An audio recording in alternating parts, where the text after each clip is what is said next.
আসসালামু আলাইকুম দর্শক, আজকে চলে এসেছি সিরাজগঞ্জ জেলার বোয়ালিয়া হাটে। এই বোয়ালিয়া হাটে বলে ষাঁড় গরুর জন্য বিখ্যাত। এই হাটে কিন্তু ভিন্ন প্রজাতির বর্ডার ক্রস আর নানা রকম জাতের কিন্তু গরু পাওয়া যায়।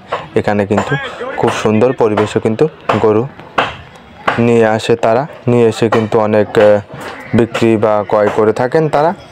দেখুন এখানে কিন্তু খুব সুন্দর পরিবেশে কিন্তু গরুগুলো বাঁধা রয়েছে, সাদা কালো সুন্দর পরিবেশে কিন্তু এই গরুগুলো আছে।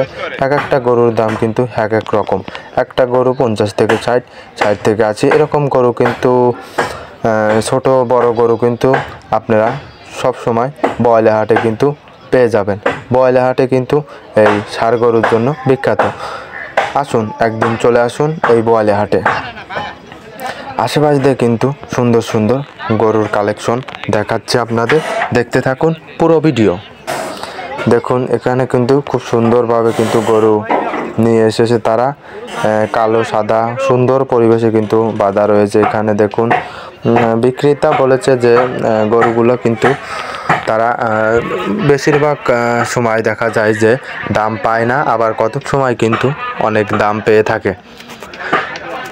রোজারিত লক্ষ্য করে কিন্তু এই গরুগুলো কিন্তু বিক্রি করা হচ্ছে। দেখুন আশেপাশ দিয়ে আপনাদের পুরোপুরি ভিডিওতে দেখতে থাকুন। অবশ্যই ভিডিওটি ভালো লাগবে। এরকম গরু যদি আপনারা কিনতে চান অবশ্যই বোয়ালিয়া হাটে চলে যাবেন। বোয়ালিয়া হাটে কিন্তু গরুগুলো কিন্তু পর্দায় হয়ে থাকে।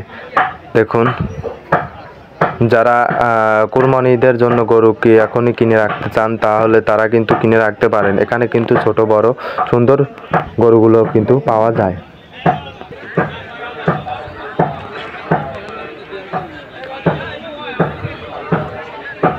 দেখুন এক একটা ব্যাপারী কিন্তু 15 থেকে 20, 20 থেকে 30 এরকম গরু কিন্তু নিয়ে এসেছে এই বোয়ালিয়া হাটে।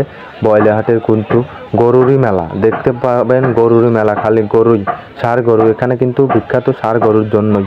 দেখুন আশেপাশ দিয়ে কিন্তু খুব সুন্দর পরিবেশে কিন্তু গরুগুলো দেখুন। এই যে এখানে দেখুন, এই যে অবশ্যই গরু কিনতে হলে আপনারা সবসময় বোয়ালিয়া হাটেই যাবেন। বোয়ালিয়া হাটে কিন্তু সবসময় ষাঁড় গরুই বেশি পাওয়া যায়। দেখুন এই যে যারা এখন কুরবানির জন্য কিনে রাখতে চান অবশ্যই বলি তারা কিনতে পারেন। এখানে খুব সুন্দর গরু কিন্তু পাওয়া যায়। যদি এরকম ভিডিও পেতে চান অবশ্যই চ্যানেলটি সাবস্ক্রাইব করবেন। আর কী রকম ভিডিও পেতে চান অবশ্যই জানাবেন। আশা করি ভালো থাকবেন, সুস্থ থাকবেন। আল্লাহ হাফেজ।